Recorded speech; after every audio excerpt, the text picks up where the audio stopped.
মামলা বাণিজ্য, এই বাণিজ্য সারা বাংলাদেশে ছড়িয়ে গেছে। এই বাণিজ্যের ব্যাপারে শুরুর দিকে কিন্তু কেউ কথা বলে নাই, কিন্তু আমি বলেছিলাম, আপনারা মনে করে দেখেন, আমি বলেছিলাম এক একটা মামলার এফআইআর শত শত আসামি মিথ্যা ভাবে পয়সা দিয়ে হয় কারো নাম দেয়, আবার সেই নাম কাটানোর জন্য আবার পয়সা নেয়, তাই না? আমি বারবার বলেছিলাম এই মামলা বাণিজ্য কিন্তু ধ্বংস নিয়ে আসবে। আমরা বাংলাদেশটা চাই, এই বাংলাদেশ সকলে মিলে, সকলের সহযোগিতায়, সকলকে সাথে নিয়ে আমরা সামনে আগাবো। প্রতিশোধের রাজনীতি অনেক হয়েছে বাংলাদেশে, আর প্রতিশোধের দরকার নাই। যারা অপরাধী, চিহ্নিত অপরাধী, যারা ফৌজদারি অপরাধ করেছে, নিশ্চয়ই তাদের বিরুদ্ধে মামলা হবে।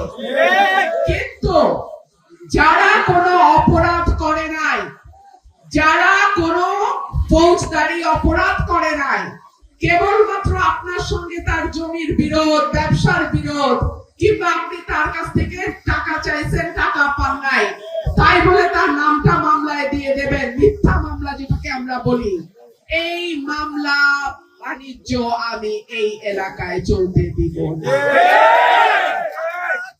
আমি থানার ভাইদেরকে অনুরোধ করব, একটা মামলা যখন আসে দয়া করে যাচাই বাছাই করে মামলা নেবেন। আর একটা শুরু হয়েছে শোক অ্যারেস্ট, জামিন হয়ে যায়, বের হওয়ার সময় জেল গেটে বলে আরেকটা মামলা আছে। এইগুলোর পরিণতি ভালো হবে না। কোন একটা জায়গায় তো আমাদেরকে থামতে হবে, তাই না? আমি 5 বছর ক্ষমতায়, আমি শোধ নিলাম, আবার নতুন যারা আসবে তারা আবার আমাদের উপর শোধ নেবে, আবার আমরা আসবো, আমরা আর কত শোধ নেওয়া নেই খেলা খেলবো। এইবার আমাদের নতুন ভাবে চিন্তা করা দরকার। অপরাধীদের নিশ্চয়ই শাস্তির আওতায় আনতে হবে, কিন্তু নিরপরাধ, বিনা অপরাধে যেন কাউকে সাজা দেওয়া না হয়। আমরা বর্ডার এলাকা, মাদকের সমস্যা, এবং মাদকের সমস্যাটা কতটা ভয়াবহ, এটা যার পরিবারে একবার মাদকের সমস্যা শুরু হয়, সেই পরিবার বুঝতে পারে যে এই সমস্যার ভয়াবহতা কতটুকু।